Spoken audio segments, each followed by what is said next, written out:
साथियों, अगर किसी ज्योतिषी ने आपको भी ये कहा है कि आपकी जन्म पत्रिका में फला फला ग्रह उच्च का है, तो अति उत्साहित होने की आवश्यकता नहीं है, क्योंकि हर बार उच्च का ग्रह अच्छा सकारात्मक रिजल्ट दे ऐसा जरूरी नहीं होता है। आप अपनी जन्म पत्रिका अपने समक्ष रख करके फिर ये एपिसोड देखिए, ताकि सूक्ष्मता और वैज्ञानिकता के साथ में आपको पूरी प्रामाणिकता से वो बात समझ में आ जाए। यही हम चुनौतीपूर्ण कार्य यहां पर कर रहे हैं। और आज इस एपिसोड में हम बात करेंगे मिथुन लग्न की जन्म पत्रिका में कौन से वो दो ग्रह हैं जो कि उच्च के होकर के भी आपको नकारात्मक परिणाम ही प्रदान करते हैं। तो मेरे बहुत ही प्रिय और बेहद सम्मानित साथियों, हृदय की असीम गहराइयों से अभिनंदन, बहुत बहुत हार्दिक स्वागत। साथियों, मिथुन लग्न की इस जन्म पत्रिका में सबसे पहले हम बात करेंगे चंद्रमा की। चंद्रमा जो कि इस जन्म पत्रिका में अति मारक ग्रह है। ठीक है, यदि चंद्रमा उच्च राशि के होकर के और इस द्वादश भाव में विराजमान हो जाते हैं, तो वो अपनी दशा, अंतरदशा, महादशा में कौन कौन से कष्ट आपको देंगे ही देंगे। वो है माता से संबंधित कष्ट। या तो माता से आपको दूरी रखता है, माता की विचारधारा से, या माता द्वारा आपके साथ में मतभेद पूर्ण व्यवहार किया जाता है, या आप मां के स्वास्थ्य को लेकर के अति चिंतित अवश्य रहते हैं। दूसरा, चंद्रमा जो कि कला क्षेत्र का कारक ग्रह है। तो यदि आप कला क्षेत्र में कार्यरत हैं या कार्य करना चाहते हैं, तो जो आप डिजर्व करते हैं वो आपको कभी मिल नहीं पाता है। स्त्री यदि आप हैं, तो स्त्री रोगों से ये किसी ना किसी प्रकार का, मानसिक रोगों से किसी ना किसी प्रकार का राफ्ता आपका जरूर रखता है। ठीक है, तनाव अकारण ही हर एक बात में जरूरत से ज्यादा सोचना, जरूरत से ज्यादा इमोशनल, सेंटिमेंटल और भावुक किस्म का होना, जीवन में केवल ऐसे लोगों की एंट्री जो कि अपना स्वार्थ सिद्ध करके फिर चलते बनते हैं।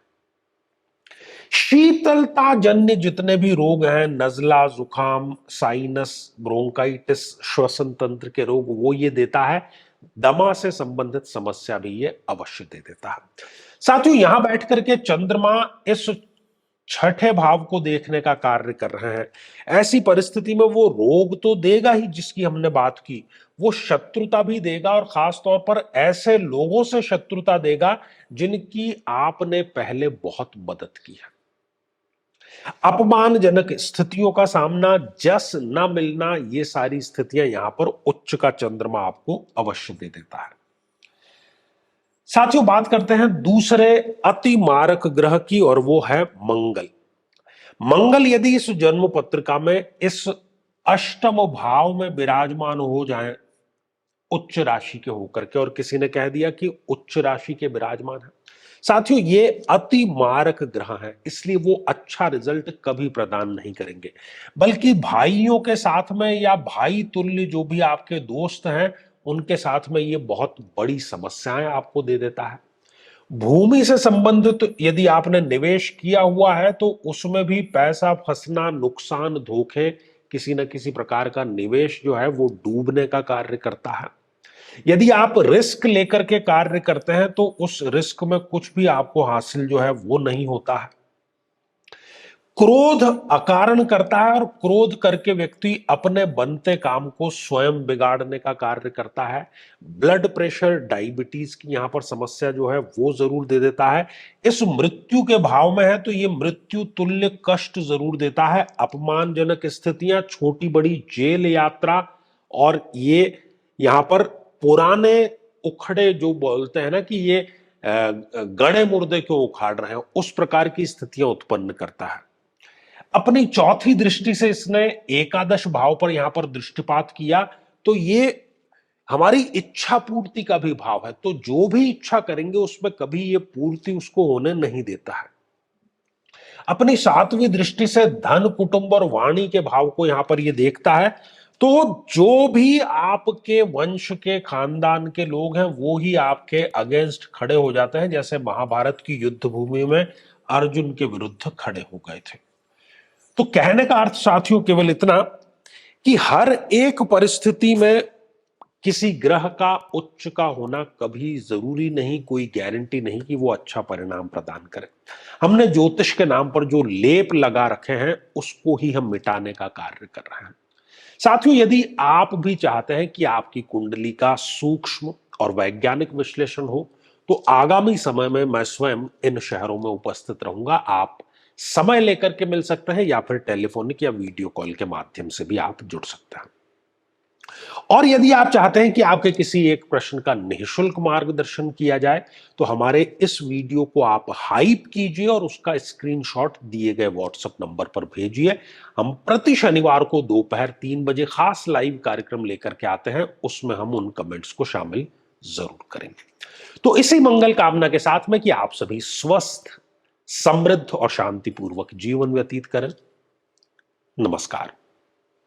साथियों, कई वर्षों के जन्म पत्र का अध्ययन और लाखों कुंडलियों के अध्ययन के बाद हम ये कह सकते हैं कि यदि किसी की जन्म पत्रिका में राहु पीड़ित है तो उसको इस ग्रह की महादशा में इन 9 लक्षणों का, इन 9 कष्टों का, पीड़ाओं का अवश्य सामना करना पड़ता है। ये भ्रम की स्थिति पैदा कर देता है। व्यक्ति ये निर्णय नहीं ले पाता कि उसके लिए सही क्या है, गलत क्या है। और यदि वो निर्णय ले भी लेता है तो वो निर्णय उसके लिए आत्मघाती साबित होता है।